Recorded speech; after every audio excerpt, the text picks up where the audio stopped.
Hai, kita bertemu lagi. Assalamualaikum warahmatullahi wabarakatuh. Salam sehat, salam sejahtera untuk kita semua. Masih ingat dengan Ibu Arita Dewanti dari SMK Negeri 4, Kota Tangerang Selatan. Kita lanjutkan pelajaran kita di pembelajaran Desain Grafis Percetakan, kelas 11 Multimedia. Belajar tentang apa kita? Nah, melanjutkan dari pertemuan minggu lalu tentang nirmana, kali ini kita akan belajar tentang prinsip desain grafis. Prinsip adalah salah satu metode atau cara untuk menjadi patokan dalam sebuah desain. Kenapa? Prinsip desain adalah suatu ketentuan yang dapat kita gunakan dalam membuat desain, sehingga desain akan menjadi mudah dan dapat menghasilkan karya yang baik. Beberapa hal yang harus kita ketahui akan dijelaskan berikut ini. Nah, tujuan pembelajaran kali ini adalah melalui proses mengamati, tanya jawab, dan penugasan, peserta didik kelas 11 multimedia diharapkan mampu menjelaskan prinsip dasar desain grafis dengan tepat, kemudian menentukan tata letak desain grafis dengan benar. Nah, anak-anak coba perhatikan layar kalian masing-masing. Ada sebuah gambar. Dari gambar tersebut bisa kita lihat berdasarkan pembelajaran minggu lalu tentang unsur tata letak. Kita lihat di gambar ini banyak mengandung unsur-unsur desain. Misalnya, masih ingat? Satu, ini merupakan gambar yang mengandung garis, ilustrasi.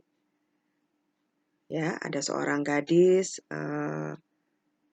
sedang naik perahu, ya. Di sekelilingi oleh bintang-bintang di awan dan ada sang bulan. Nah, berarti kejadiannya ada gelap terangnya, ada warna-warninya, dan ada space-nya. Nah, dari sini, dari gambar ini, apakah menerapkan prinsip-prinsip desain? Itu yang akan kita pelajari ya.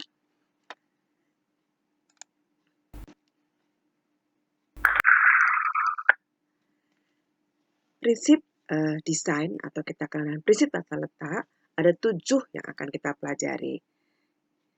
Walaupun mungkin tidak seluruhnya sama ya di setiap desain, yang paling utama biasanya hanya 5. Yang pertama adalah kesatuan atau unity, yang kedua adalah kontras atau domination, ketiga keseimbangan atau balance, yang keempat adalah irama atau rhythm, kelima adalah kesebandingan atau proporsional, kemudian keselarasan atau harmoni, dan yang terakhir adalah penekanan atau emphasize. Baik, kita bahas satu persatu ya. Kesatuan atau unity adalah suatu cara untuk menggabungkan unsur-unsur visual yang ditata sesuai dengan konsep ide pencipta dalam desain menjadi bentuk media grafis yang menyatu secara keseluruhan agar nyaman dilihat. Maksudnya seperti apa? Kalau kita membuat sebuah desain, itu harus merupakan satu kesatuan. Nah, terbagi-bagi menjadi, di sini terlihat kesatuan dengan pendekatan kesamaan unsur. Terlihat gambar di sini bentuknya sama semua, yaitu bentuk persegi dengan warna yang sama, dengan ukuran yang sama. Berarti dia menyusun kesamaan unsur rupa secara total. Atau menyusun kesamaan unsur raut. Dari bentuknya sama, tetapi warnanya berbeda-beda. Atau menyusun kesamaan unsur warna. Bentuknya berbeda-beda, tapi warnanya sama. Nah, tapi inilah yang namanya sebuah kesatuan. Kesatuan dengan pendekatan kemiripan unsur seni rupa. Di gambar yang pertama, bentuknya segitiga. Ukurannya berbeda-beda, ada yang kecil, ada yang besar ya, bermacam-macam, tapi intinya adalah segitiga. Sementara di bentuk yang kedua, kemiripannya bentuknya tidak sama, tetapi warnanya hampir-hampir menyerupai. Kesatuan dan pendekatan unsur keselarasan. Nah, bisa kita lihat bentuk-bentuk bangunnya ya, hampir sama. Nanti bisa dibuat menjadi sebuah desain. Yang kedua adalah kontras atau domination. Kesan aktif dan kuat, cara untuk menarik perhatian, menghilangkan kebosanan, untuk memecah keberaturan. Kontras menghindari desain serupa dalam satu halaman, seperti jenis tulisan, warna, ukuran, dan lain-lain. Nah, kita lihat dari gambar ini. Ada satu yang berbeda. Orang akan langsung fokus menuju ke satu gambar itu ya. Di gambar kedua juga sama. Di gambar pertama juga sama. Bisa kalian melihatnya atau membedakannya? Dominasi kontras ekstrim. Ekstrim artinya di antara teman-temannya ada satu yang tampak berbeda dan sangat kelihatan. Misalnya ini, semuanya arahnya ke kanan, ya. Tiba-tiba ada satu yang memotong ke kiri. Semuanya panjang, ada satu yang pendek, ya. Dan ini contoh-contohnya yang lainnya. Kemudian dominasi kelainan atau anomali atau unik atau ganjil. Artinya, di antara sekian banyak gambar yang sama, ada satu yang berbeda. Hampir tidak kelihatan karena warnanya pun sama. Ya. Kalau kita amati baik-baik, ada satu yang unik. Dominasi keunggulan atau keistimewaan atau kekuatan. Artinya ada salah satu benda-benda yang terlihat sangat dominan. Oh, bentuk-bentuk lingkaran besar ini. Atau warna yang terlihat sangat berbeda di tengah-tengah. Nah, kira-kira seperti itu ya, dominasi atau kontras. Berikutnya adalah prinsip keseimbangan atau balance. Desain yang nyaman dipandang dan tidak membuat gelisah secara visual diartikan kondisi yang sama berat, kanan, kiri, atas, bawah. Nah, bagaimana caranya membuat desain itu seimbang? Ada beberapa macam tipe, yaitu keseimbangan simetris atau asimetris.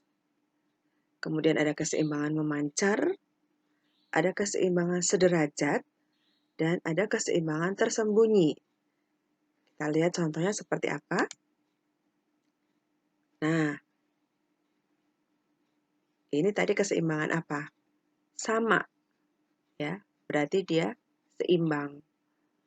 Ya, kita balik lagi. Nah, simetris, ya.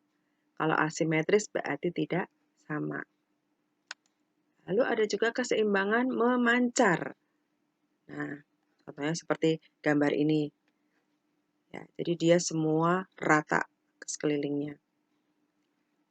Yang ketiga, nah, bendanya sama-sama satu, tapi bentuknya tidak sama.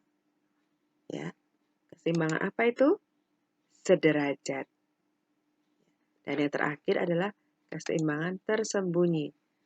Satunya bendanya besar, satu lagi desainnya kecil, sehingga yang kecil sepertinya tidak nampak karena desain yang besar. Oke. Berikutnya adalah irama. Ritme adalah sebuah pola atau gerak pengulangan yang secara terus-menerus dan teratur dari suatu unsur memberi kesan keselarasan. Irama seperti musik ya, seperti lagu. Nah, di mana kita bisa menikmatinya. Sama, di sebuah desain ada irama. Ada yang diulang ya, dengan rapi ya, sesuai dengan, nah ini macam-macam interval tangga unsur rupa. menata iramanya seperti apa. Apakah dia repetisi diulang dengan rapi atau dengan transisi, tidak sama. Ada yang tinggi, rendah, ya. Atau ada yang oposisi atau berlawanan sangat terlihat. Habis besar dia kecil, atau panjang pendek dan terlihat sangat berlawanan. Kira-kira irama seperti itu ya. Aplikasinya nanti dalam sebuah desain ya. Nah, ini kalau kita gambarkan dalam sebuah bidang, dari besar lama-lama menjadi kecil. Atau dari unsur benda tegak lama-lama menjadi jatuh. Atau dari perbedaan warna ya, dan perbedaan bentuknya. Selanjutnya kita masuk ke prinsip proporsi. Proporsional atau ideal atau serasi merupakan ukuran perbandingan dari suatu karya seni yang dibuat berdasarkan kaidah-kaidah perbandingan yang ideal atau tepat. Artinya kalau kita membuat sebuah desain, mungkin ruangannya besar, otomatis barang-barangnya mungkin disesuaikan. Atau kalau ruangannya sempit, gambarnya apakah harus kecil-kecil ataukah malah besar-besar? Nah, ini berdasarkan proporsi. Ya. Bagaimana menghitungnya? Kita menggunakan skala yang merupakan perubahan ukuran tanpa merubah perbandingan panjang, lebar, ataupun tinggi. Tujuannya adalah skala pada suatu karya di Bimatra memberikan kesan luas, jauh, sedang, sempit, atau dekat. Nah, disesuaikan dengan ukuran dari lahan yang akan digunakan ya. Selanjutnya, harmoni. Harmoni bisa diistilahkan dengan keselarasan atau keserasian ya, berfungsi pasif sebagai faktor pengaman saja agar desain tidak terlalu ramai. Harmoni juga dapat diwujudkan dalam segi bentuk dan segi warna. Bagaimana cara kita memadukan agar sebuah desain itu tidak terlalu ramai, tapi tetap selaras dan serasi. Terakhir adalah penekanan atau emphasize. Merupakan hal yang mendapat perhatian pertama atau terfokuskan. Begitu kita melihat sebuah desain, kita harus langsung orang yang melihat akan langsung fokus pada satu titik. Ya. Dia tidak akan membaca hal-hal yang kecil ini dulu. Nah, larinya kemana? Larinya ke gambar seorang perempuan yang cantik ini. Jadi fokus atau fokus ke tulisan biasanya, atau fokus ke warna. Setelah itu baru kita lihat yang lainnya. Ini yang namanya disebut dengan penekanan. Nah, kira-kira itu ya pembelajaran kita hari ini tentang prinsip desain. Jadi untuk merancang dan mendesain sebuah karya seni, harus memperhatikan penerapan unsur tata letak dan prinsip desain dalam Nirmana Dwi Matra. Dengan menggabungkan unsur konseptual yaitu titik, garis, bidang, gempal, masih ingat?